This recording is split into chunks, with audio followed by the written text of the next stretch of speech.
म्हैसूर पाक आपण कधीही घरी बनवायच्या भानगडीत पडत नाही, कारण आपल्याला ती खूप किचकट प्रोसिजर वाटते. पण आज आपण सोप्या पद्धतीने अचूक प्रमाणासह हा असा इतका मस्त जाळीदार म्हैसूर पाक घरच्या घरी कसा तयार करायचा हे पाहणार आहोत. अतिशय छान असा जाळीदार, आतून बघा मस्त असा खरपूस जो रंग येतो ना, तसा सुद्धा रंग आलेला आहे आणि छान जाळी सुद्धा पडलेली आहे. बरं, हा बनवायला अतिशय सोपा आहे. घरगुती साहित्यामध्ये बनवून होतो आणि मस्त असा खुसखुशीत बनवून तयार झालेला आहे. जरी तुम्ही पहिल्यांदाच बनवणार असाल ना, तरी सुद्धा बनवायला सोपा आहे.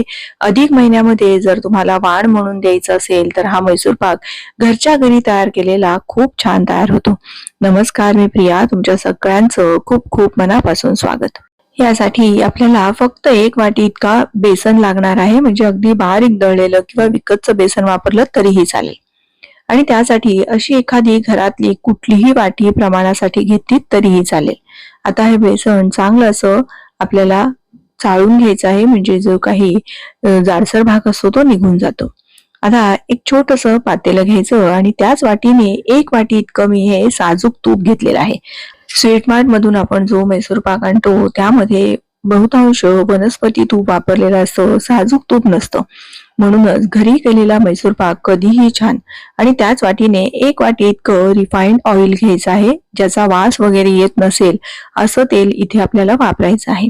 आता हे तेल आणि तुपाचं मिश्रण चांगलं कडकडीत गरम होण्यासाठी लहान ते मध्यम आचेवर आपल्याला चांगलं असं उकळू द्यायचं आहे. तोवर इथे आपण साखरेचा पाक तयार करू घेणार आहोत. त्याकरता 2 वाट्या साखर आणि 1 वाटी इतकं पाणी घालायचं आहे आणि हा आपल्याला साधारण 1 तारी पाक तयार करायचा आहे. अगदी 1 तारी पाक नाही जमला ना, तरी काही काळजी करू नका. आपला म्हैसूर पाक अजिबात बिघडत नाही. आणि इथे आपण पाक तयार करतोय, तिकडे आपलं बरोबरीने तूपही गरम होत आहे. गॅस मोठाच ठेवला की पटकन पाक तयार होतो. जोवर साखर विरघळत नाही ना, तोवर गॅस मोठा ठेवायचा आणि मग नंतर लहान ते मध्यम असं केलं ना तरीही चालेल. थोडंसं मिश्रण हे असं प्लेटमध्ये मी आधी 1-2 वेळा काढून पाहिलं आणि तेव्हा पाक झाला नव्हता. पण पुन्हा दर 2 मिनिटांनी आपल्याला हे असं चेक करत राहायचं आहे. आता आपला साधारण 2-3 मिनिटांमध्ये पाक लगेच तयार होतो. गॅस अगदी लहान करायचा आणि हा पाक थोडासा थंड झाला की बोटामध्ये घेऊन असा पाहायचा बघा. साधारण 1 तार येतेय, याचाच अर्थ आपला हा पाक बनवून तयार झालेला आहे. गॅस आता मी बंद केलेला आहे आणि लगेच आपल्याला यामध्ये जे आपण चाळून ठेवलेलं बेसन आहे ते घालायचं आणि भराभर हे असं मिसळून घ्यायचं आहे. गॅस चालू ठेवला तर गुठळ्या होण्याची शक्यता असते, त्यामुळे गॅस बंद करायचा आणि विस्करनेच असं हलवून घ्यायचं. विस्करने ना गाठी भराभर मोडल्या जातात, त्यामुळे उलटणं, स्पॅच्युला काहीही न वापरता विस्करने हे असं चांगलं एकजीव करून घ्यायचं आहे. गाठी कुठेही राहणार नाहीत याची काळजी घ्यायची. आणि मग सगळं मिसळून झालं की गॅस पुन्हा चालू करायचा आणि बघा आता एकसंध मिश्रण आपलं तयार झालेलं आहे. आता एखादं असं छोटीशी पळी घ्यायची आणि या पळीने हे उकळतं तेल आणि तुपाचं मिश्रण यामध्ये थोडं थोडं असं घालत जायचं आहे. थोडं मिश्रण घालायचं. पुन्हा तो जो आलेला फेस आहे तो सेटल झाला की पुन्हा आपल्याला हे हलवत राहायचं आहे. पुन्हा दुसरी पळी आपल्याला अशीच घालून घ्यायची आहे. आपण जेव्हा तेल आणि तुपाचं मिश्रण घालतो त्यावेळेस भरपूर असं मिश्रण असं फेसाळून वर येतं. तर हेच आपल्याला प्रोसिजर रिपीट सारखी सारखी करायची आहे. आणि जेव्हा तो फेस आलेला सेटल होतो तेव्हा पुन्हा दुसरी पळी घालायची. तिकडे आपलं तूप अतिशय उकळतं असायला हवं. जर का थंड झालं तर मग मात्र पुन्हा गॅस चालू करून तुम्ही पुन्हा ते चांगलं कडकडीत गरम करून घेऊ शकता. आता बघा शेवटचं बॅच आहे. तूप बऱ्यापैकी सगळं मी संपवलेलं आहे. 1 ते 2 वेळा आणखीन आपण तूप घालून घेणार आहोत. आता मी सरळ हे पातेल्यानेच ओतून घेत आहे. मात्र तूप चांगलं कडकडीत गरम असायला हवं. अगदी लहान आचेवर तूप गरम करायला तसंच चालू ठेवलं ना तरीही चालेल, कारण जेवढं तूप गरम तेवढी छान अशी जाळी येते.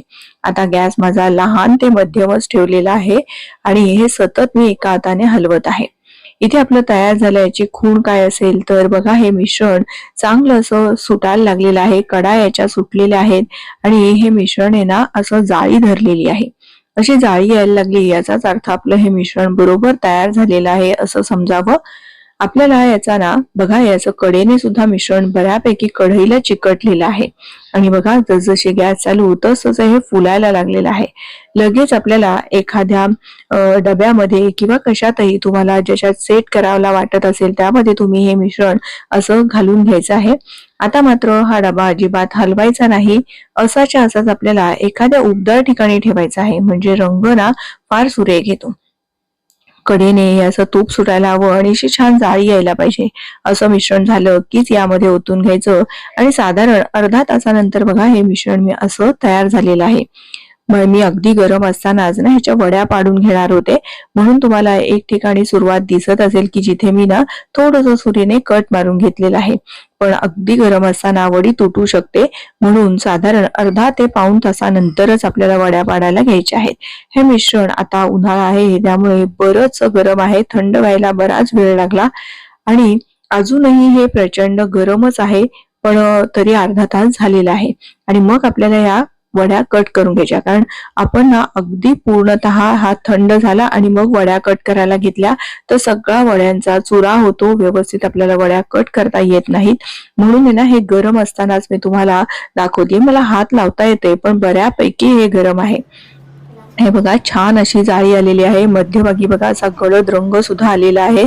अगदी आपण मैसूर जसा मार्केटमध्ये विकत आणतो ना तसाच आपला हा तयार झालेला आहे. फक्त मार्केटमधून जे मैसूर आणतो ना त्यामध्ये आणखीन जाळी येण्यासाठी कधी कधी सोडा सुद्धा वापरला जातो, पण आपण यामध्ये जरा सुद्धा सोडा न वापरता इतका छान खुसखुशीत आणि जाळीदार असा आपला हा मैसूर पाक बनवून तयार झालेला आहे. आणि गरम असताना वड्या केल्या की बघा मस्त अशा वड्या सुद्धा पडतात. छान असा हा आपला मैसूर पाक तयार झालेला आहे. तुम्ही सुद्धा या अधिक महिन्यामध्ये जर का तुम्हाला वाढ म्हणून द्यायचं असेल किंवा कधीही असं तुम्ही हा मैसूर पाक बनवून तयार करू शकता. तुम्हाला याची रेसिपी कशी वाटली हे मला कमेंट करून नक्की कळवा. मस्त असा तोंडात विरघळणारा साजूक तुपातला मैसूर पाक ही रेसिपी जर आवडली असेल तर कृपया व्हिडिओला एक लाईक करा आणि जर तुम्ही मैसूर पाक करून पाहिला तर कमेंट करून सांगायला विसरू नका. पुन्हा लवकरच भेटूया अशाच एखाद्या छानशा उपयुक्त रेसिपीसह. धन्यवाद.